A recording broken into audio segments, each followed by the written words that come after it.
A number of years ago, I was lecturing at the local university on a class called The Good Life. For those of you who are unfamiliar, the art of the good life, or the good life itself, is an ancient philosophical way of discussing ethics, virtue. It's not an ideal image of happy, comfortable living. It's the idea of life lived rightly.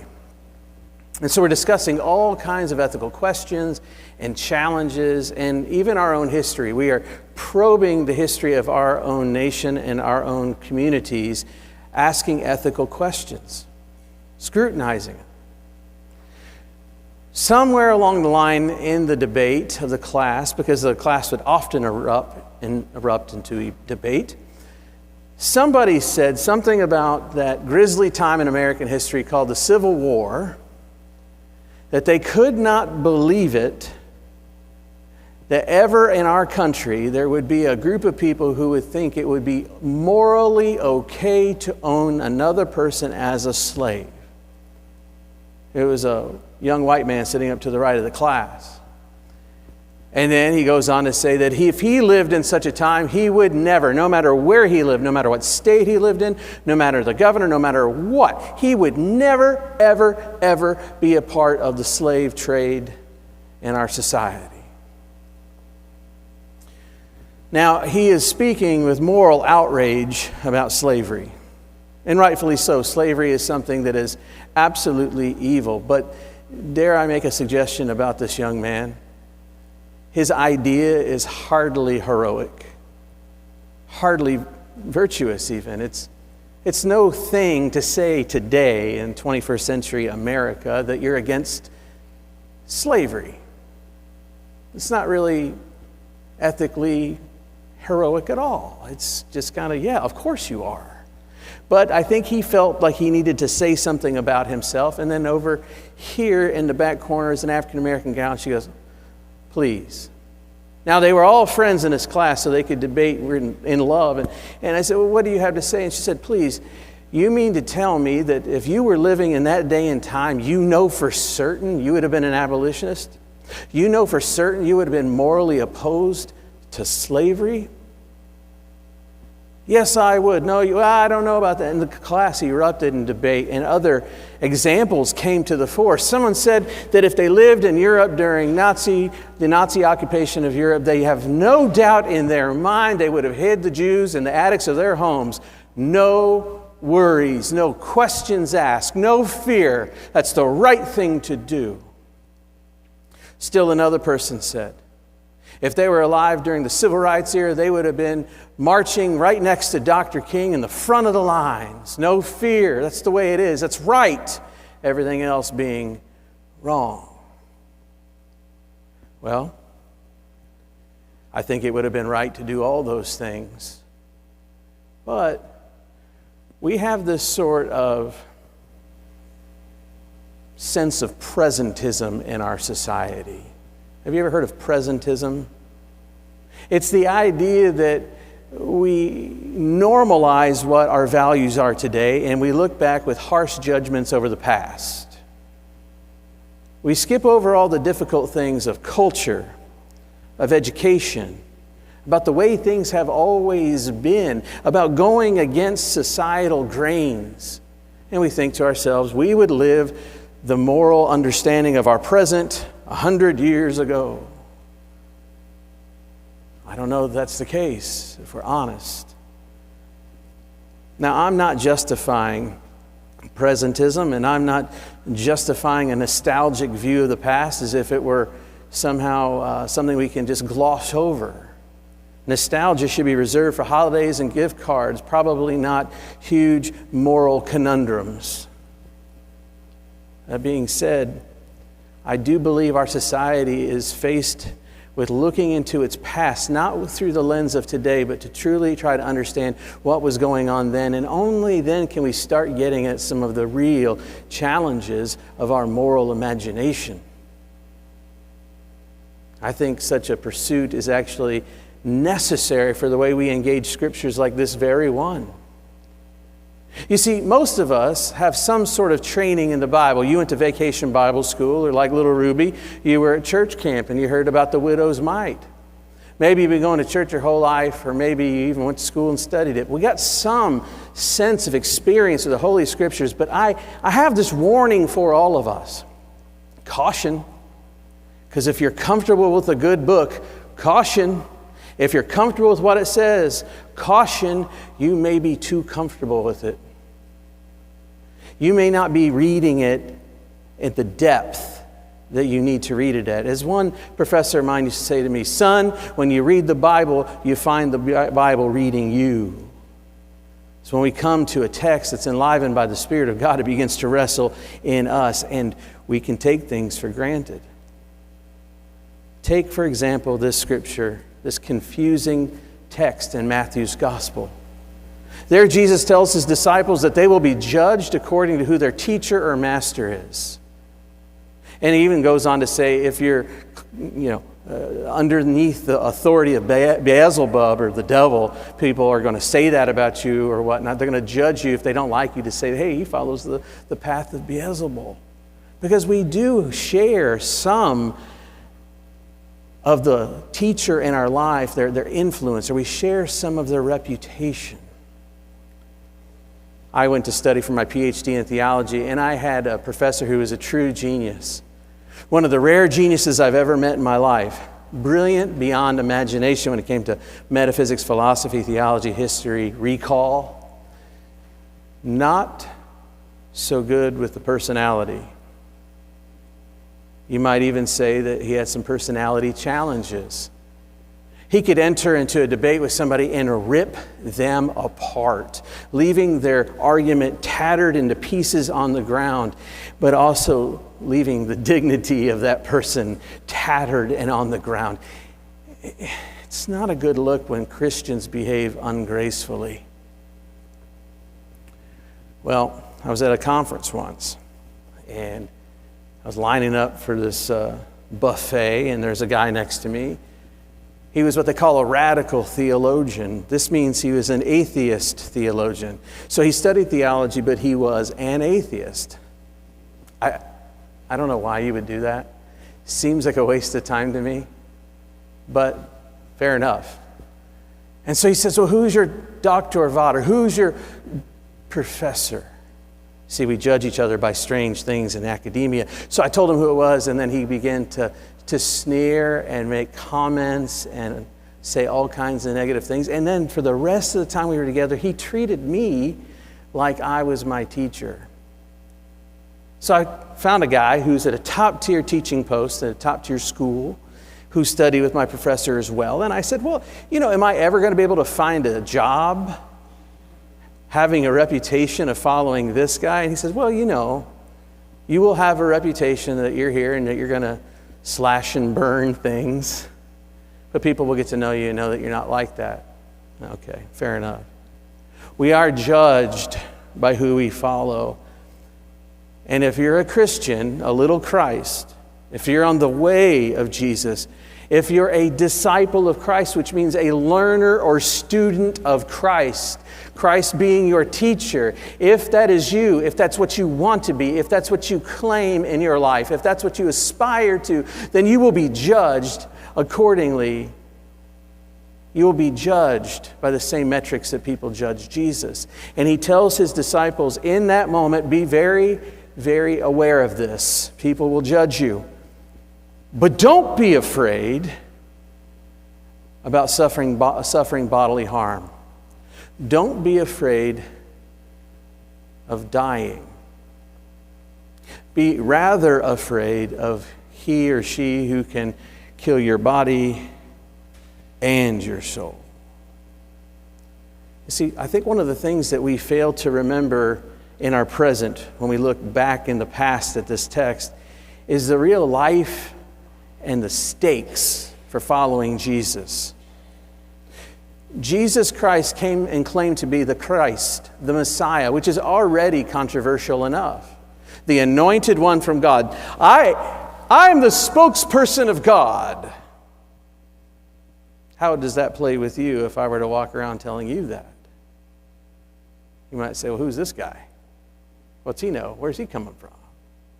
So that's already unpopular.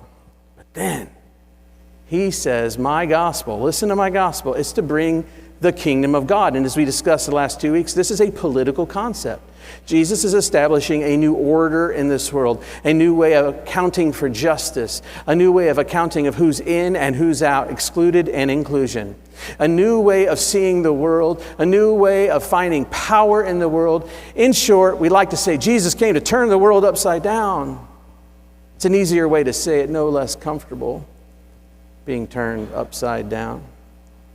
But when you bring a kingdom and a world defined by empire, you're teetering on sedition. And then the disciples were told to call him Lord, my Lord and my God. You're the Lord, you're the Son of God, you're the Lord. Well, that's offensive too. As we've talked before in years past, the early disciples would say, Christos Kurios, Christ is Lord.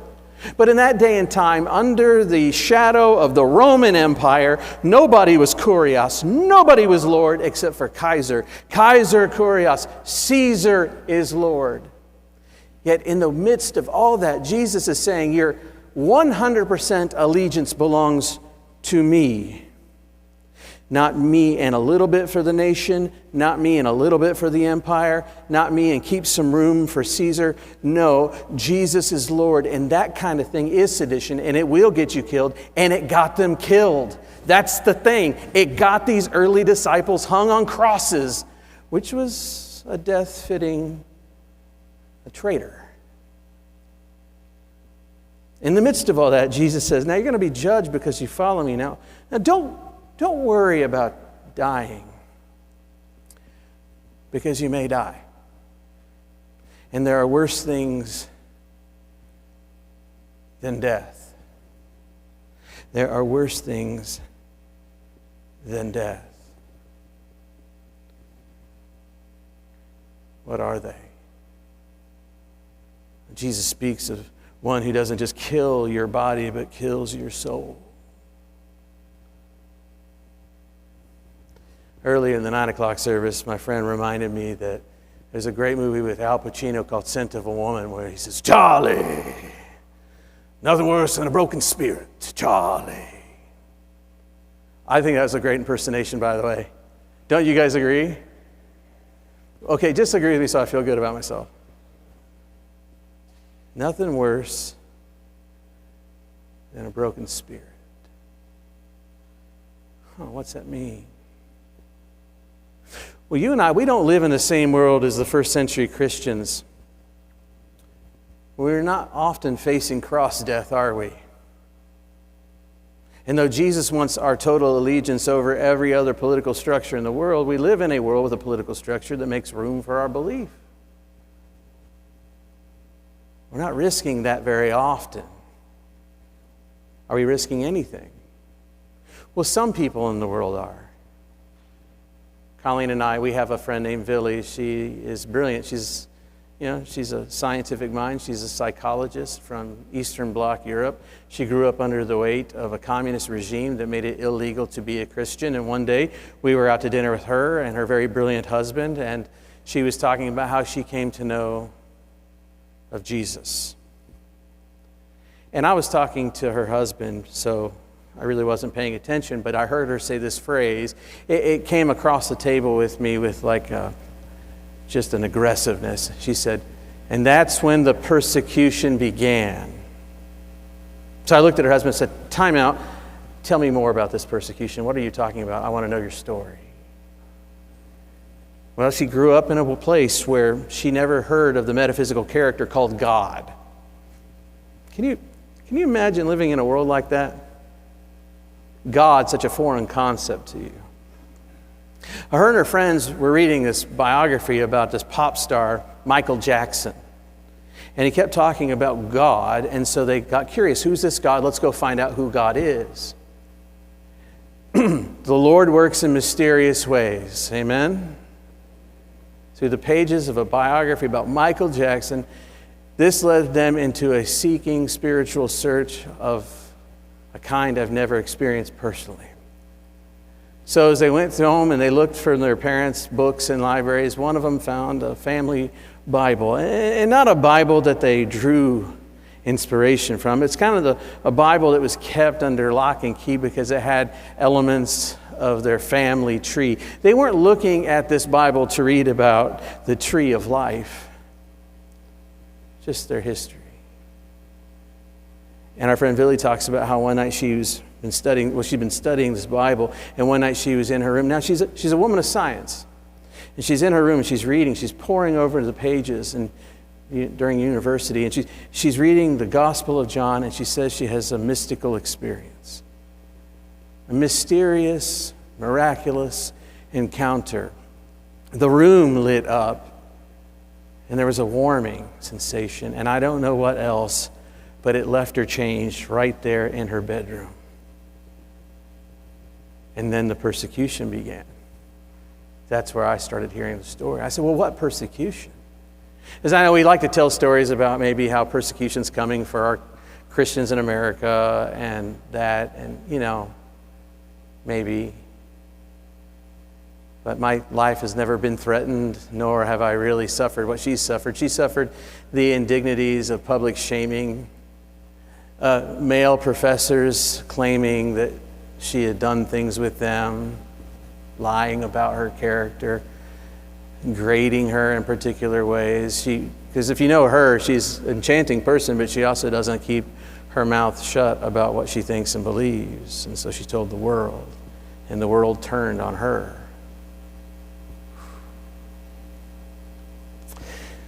Even still, that's still foreign in reality. If we're honest, that's really kind of foreign for us. And so how do we understand this in our present moment? We look back on a text that says, be careful, don't be worried. By the way, that's the command Jesus says the most. Don't be worried. Don't be worried about your body and who can kill it.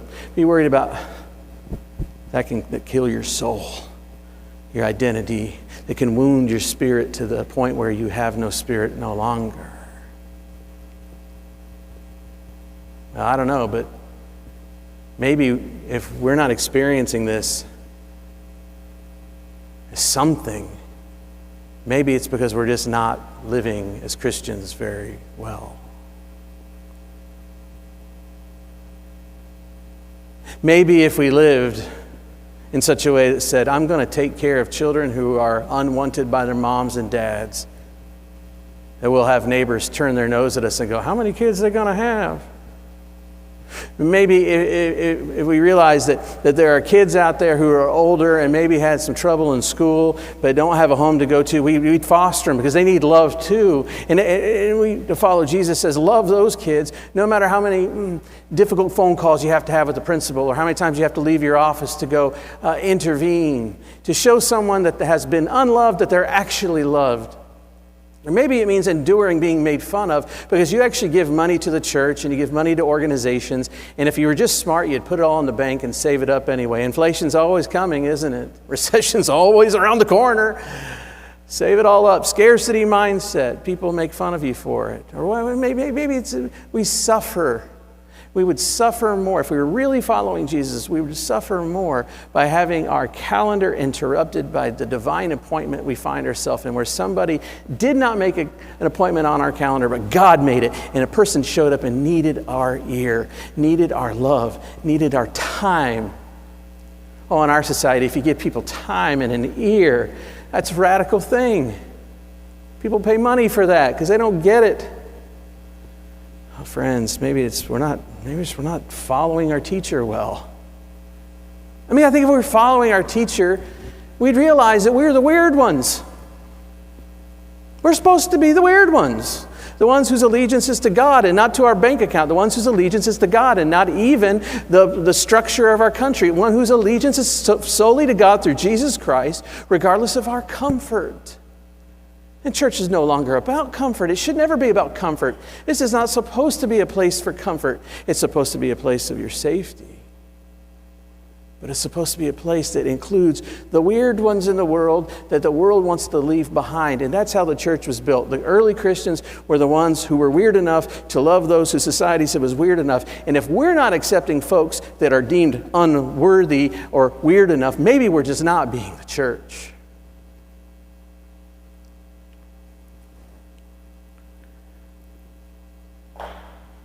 Yeah, Jesus goes on. He talks about, I don't come to bring peace, but a sword. And that's confusing too, because Jesus is a peaceable God. He's promoted peace all through the gospel, and now it seems like he's promoting war. But is that what his sword is doing? He says he comes to separate this person from that person. Is that the aim and heart of God, to separate us from each other? It's not the logic of the gospel. It's a metaphor. Because if you single-mindedly focus your attention on your teacher and you follow the ways of Jesus, it's going to make you strange to those who've yet to decide to follow Jesus.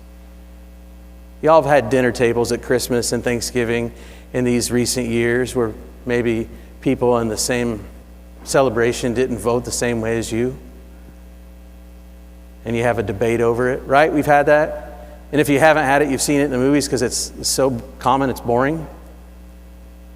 If you can get that, then you can get what Jesus is saying. When you show up and you tell your mom and dad you're not going to go for the most lucrative thing in the world because you want to give and serve and love, they may not be happy with you. So we're following our teacher more than anyone else, even my mom and dad. Don't be worried. Don't be afraid. Don't be afraid that following the gospel could cost you your very life. It may. And if you want to find a life, you might just have to lose yours. Worry more about that which can wound your soul so that you're less of who you were called to be. I had a grandmother. She wasn't a very good grandmother. She really was abusive to my dad and all his brothers, and she was going to inherit her father's millionaire fortune. But there was a trust of money set up between her and her sons, all equal. And she didn't like that. So whenever her father died, my great-grandfather died, she began manipulating and maneuvering to get all the money for herself. And she started trying to turn her sons against each other. And then she reached out to her grandchildren. I got a phone call when I was 17 years old from her asking me to explain to her about baby dedication. I tried to explain as best as I could at 17 what I thought that meant. And she told me my uncle and my new aunt, they were going to have their baby dedicated, but not baptized. And I explained the difference. And she told me all about how at their church, their dog was baptized, and I said, "Oh, that's wonderful." And what do you say when someone tells you that? Great, I guess. And years later, as I was visiting my aunt and uncle, I found out that she even used that to try to turn family against family. She called my aunt and uncle and said, "Jarrod says that if your baby dies, he's going to hell. But if my dog dies, my dog's going to heaven." Maybe not sophisticated, but I saw somebody who allowed their soul to be killed for money. Took them away from their loved ones and their family. And she's gone on now. And what she's left behind is pain. Careful with a wounded soul because it hurts others. I wish I could have seen her follow the way of the teacher, finding out who she's truly called to be, and finding a life by giving it away. Don't worry about it. This whole business of following Jesus may get you killed. There are worse things.